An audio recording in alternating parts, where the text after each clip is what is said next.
Hey everyone, welcome to the shop. Today I'm going to take this chainsaw and clean it up. In previous videos I ran this thing through mud and water and everything else, but it is currently filthy. And I want to have a nice clean saw for the spring when I go to cut up firewood for the next fall.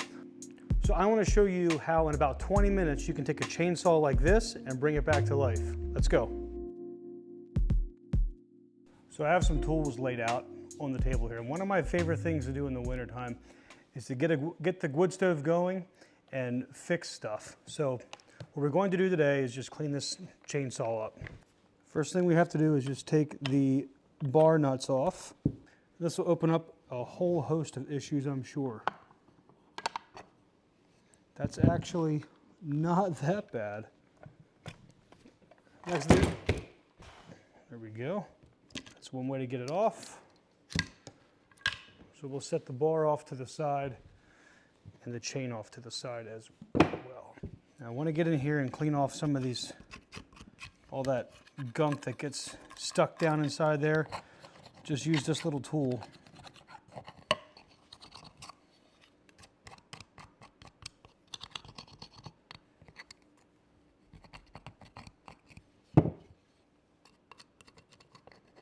I'm not sure what it is, but this is very satisfying.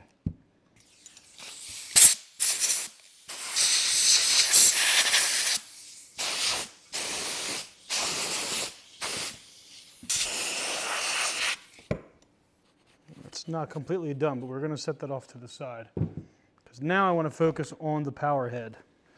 So with the power head, this sawdust can get way down inside all these little crevices. There's oilers in here.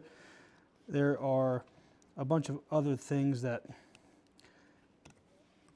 sawdust can really screw up. So it's good to get inside and clean this out often. As you can see,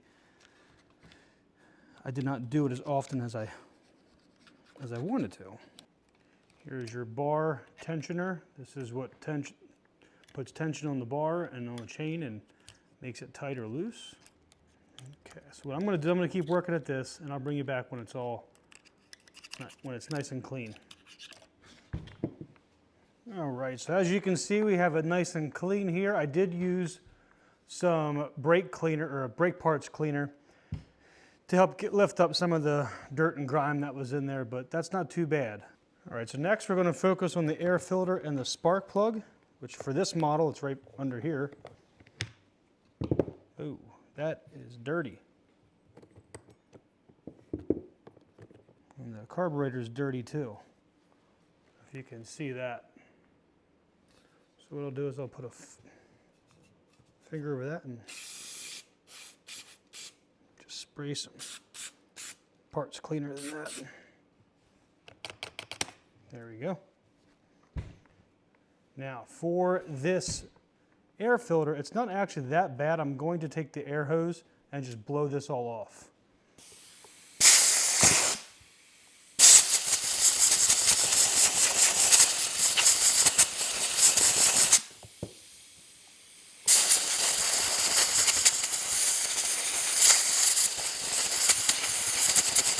There we go. That's clean.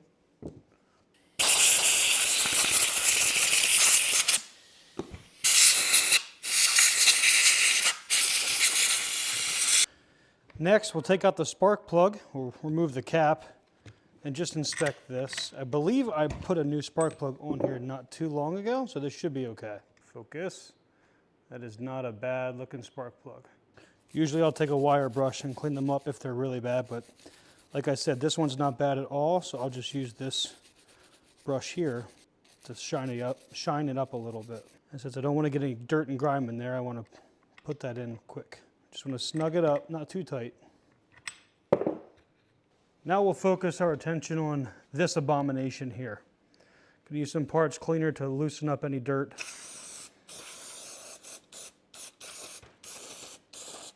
You're supposed to be able to see this. That's the sight glass for your oil. It wasn't doing a very good job with all that grime under there.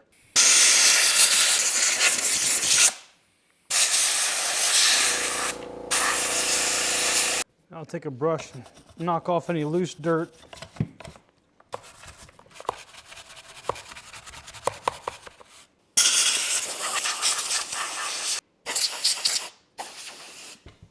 Next up, we're going to take care of the outside of this.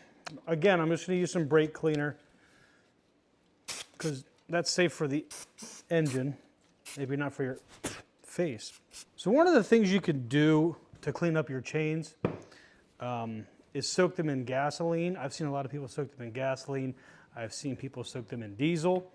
The wood types that are around me, or the majority of them are hardwood, and that's what I cut. Mainly oak, hence the channel name.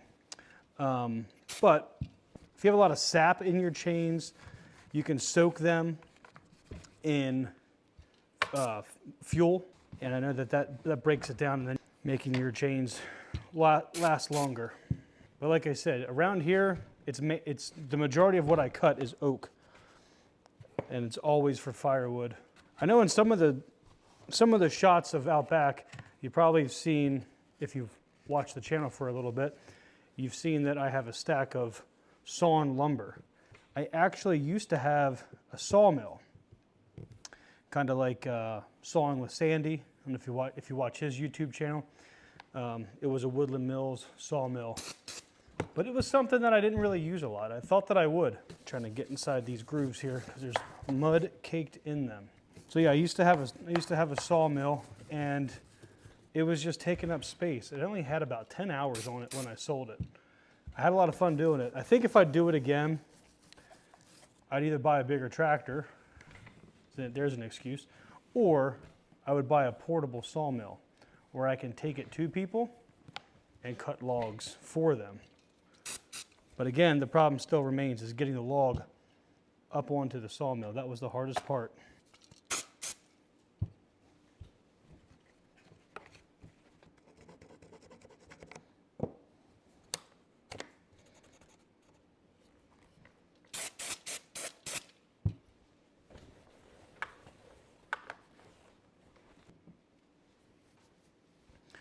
Since I took the cap off, I'm going to be very careful with this part and make sure nothing drops down inside there.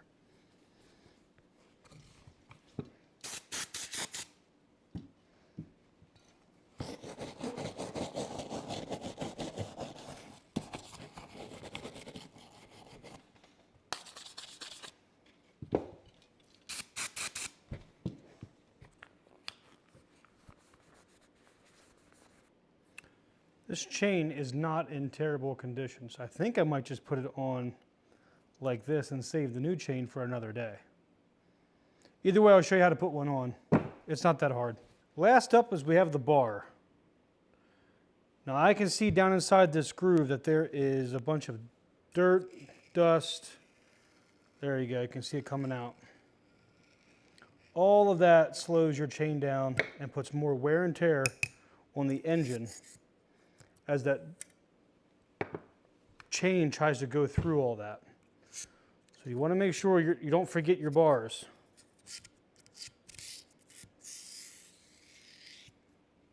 That's just one side. Let's get the other side too.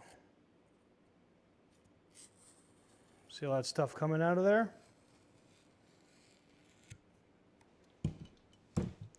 Take a look at all of that stuff that was down inside that bar. That's why regular maintenance is key. I'm just kind of telling myself that, and you could just listen in too, because I neglected this saw for a little bit. Okay, that bar is clean. Let's put everything back together. All right, now that we're cleaned up, let's go ahead and put everything back together. First up is our air filter. Checked our plug was good. Putting this on the right way helps. Next up is our bar. Now when I had it, it was upside down like this. Since I'm going through a maintenance, I want to flip it, and that helps with just wear and tear on your bar. Make sure you put your chain on the correct way so that the teeth point away from you. To make it easy, we'll run this in so that the bar and chain go on easy. So we'll run this back pretty far. Now that we have the chain around the sprocket and lined up on the bar, instead of fighting this, just put your plate on and then just add your bar nuts here. Don't snug these up too much yet. And now we will tighten that screw here and snug the chain up. I, in fact, put my chain on backwards. I just fixed it. You wouldn't have known had I not said anything, but it's all part of making mistakes and learning. Or it's all part of the learning, making mistakes. Now I'm going to show you a trick. I don't know who showed me, but when you're tightening up your bar, you want to have it so the bottom snaps up. If you pull up on your bar here, you see all this play that's in here? So what you want to do is pull up on the bar and tighten down the bar nuts until they're snug. You don't have to be crazy tight. All the while holding up and pulling on the bar. That helps it with sag. That's a little too tight, I think. So I've loosened that up, but see how tight that is? That's because my bar nuts are too tight. Now watch what happens when I loosen this up. See that bar drop? And that's how much the chain drops just by moving it. So this is a bad situation. If your chain is this loose, you're going to throw it and something catastrophic could happen. So what you want to do is just tighten this up to where it's snug on the bottom, to where it touches.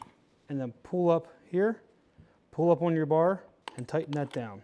And your chain should drop a little bit like this and snap right back. And that's all there is to it.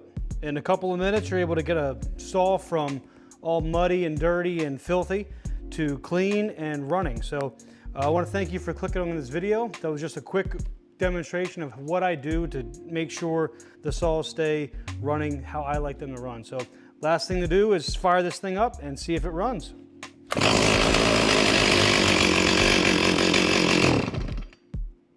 Well, that's not good.